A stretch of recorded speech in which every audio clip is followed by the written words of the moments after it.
My wife and I got this tilled up and got our potatoes planted yesterday, and we walked back inside and I had forgot about a whole bunch of potatoes that we had on the table. What happened was the last bucket we were using filled up. So I was like, okay, let's go plant them. Forgot all about these that were inside the house. And so what we're going to do now, well, here they come to see what I'm doing. Alright, so what we're doing, we're going to use a simple hoe. I didn't talk too much about this yesterday. But we can see where there's a flat spot there, a flat spot there, there.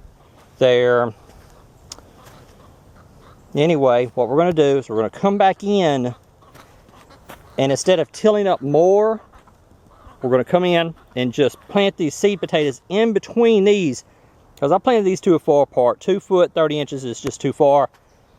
We'll come back in between them. All you're going to do is do something like that with a hoe. Drop a potato in there. So I can see where that low spot is that we put the potato. Something like that.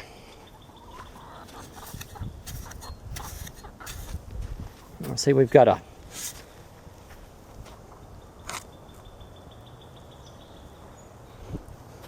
we'll come back in and just drop those seed potatoes in between where I planted these at and get more in there. Get them kind of planted closer together. Like this one over here. You see how that eye is pointing up? That's what you want. And that eye will just come straight up, just like on those russet potatoes that we planted down there. And while I was hoeing this in, I ran across some of the other potatoes we planted yesterday. I just like right there. There's a potato there, potato there. I'm just coming in and planting them a little bit thicker because we've got all these extra seed potatoes left over. Let's go down a little bit. We'll come in, there's a little bitty eye right there. We're just going to point that up like that so it can come straight up. Trying to pick the best ones that have got eyes on them. Like that. Got a little start of one there. We'll put it there. See? Starting there and there. We're just taking and kick some dirt over it. Just about the depth of a hoe. See that? See that eye starting right there? I'm gonna put that there. That one there's got a bunch starting on it. Put that there. Just cover them up. Now, whenever we start harvesting, whenever they start coming up, we'll come in and side dress it with bone meal. Bone meal is good and phosphorus. It's got phosphorus in it. And it takes several months for that bone meal to break down. So, whenever they sprout and get up here, we get ready to start pulling the dirt up on it. We'll come in with some bone meal, side dress it, then pull the dirt up on top of that bone meal where the bacteria can get in there and start eating at that bone meal.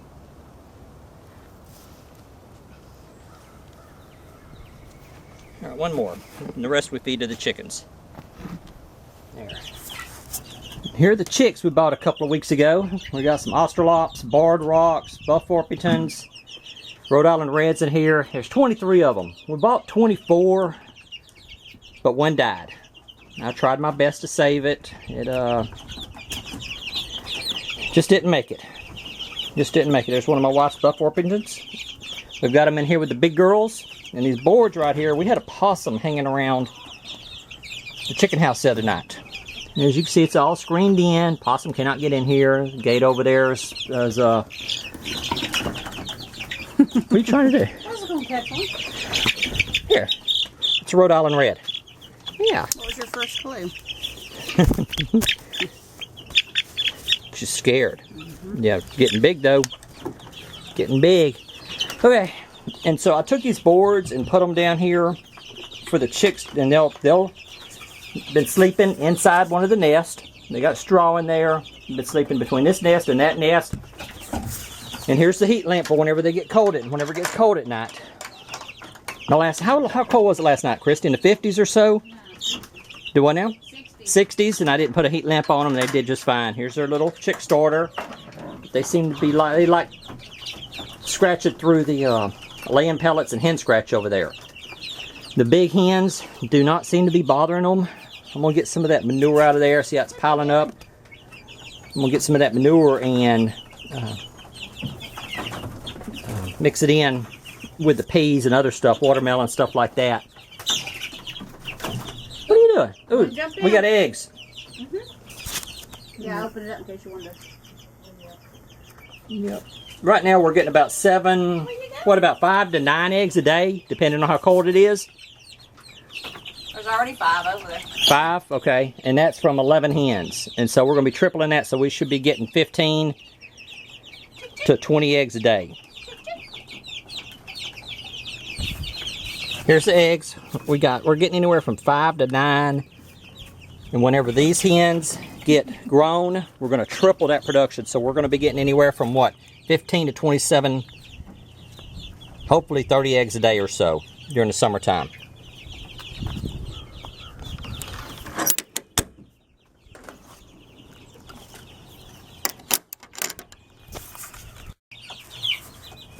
The way this coop is that they can get down there. See, we've got a Rhode Island Red, and that looks like either a barred rock or an Australorp, probably an Australorp down there. And they're free to come and go as they wish. They getting up there on the bars. The big hens are staying outside, and these are just kind of starting to explore the outside. They haven't left the chicken house yet. They just kind of drop down there, look around, scratch around in the dirt, and come back up the ladder. Like I said, we had a possum the other day, so I took them boards, put them down so the little chicks could get on them at night, sleep on them, where the possum couldn't reach through the wire and get them. Then at night, pull that up there like that, close them in, nothing can get in there. It's all wired in, nothing could get in there to them and hurt them or eat them. Whenever we got the chicks, I picked which breed, Christy and I picked which breed we wanted. Talking about the chickens, the breeds of the chickens. Christy wanted Buff Orpingtons, so I got her 6 of those. We got 6 Australorps, 6 Rhode Island Reds, and 6 more barred rocks. This goes with the 11 hens, 2-year-old hens that we already have. So our goal is to have about 48. Somewhere right now we've got 34. Right now we've got 34. And the, oops, there's an egg in there. What's that egg doing there? I don't want that. I want them little chicks to get the taste of egg. We don't need that.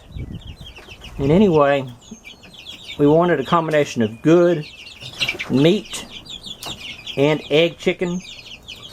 So the Australorps, Buff Orpingtons, Rhode Island Reds, and the only thing I could think of that we can add to this is some Dominickers. And probably some more Buff Orpingtons. We want something that'll go broody and sit on their eggs, and that's why we got the Buff Orpingtons. Last year we had 1 Rhode Island Red go broody out of 2, and so that's not a real high. That's a low sample rate, so we'll have to figure out something else later. I'll have to make a bigger sample with this. But anyway, wanted something that was a good meat-style chicken with good egg-laying capability. And go broody every once in a while, so we get more baby chicks. And we've got a rooster in there. We also got a Buff Orpington rooster. He's in there somewhere.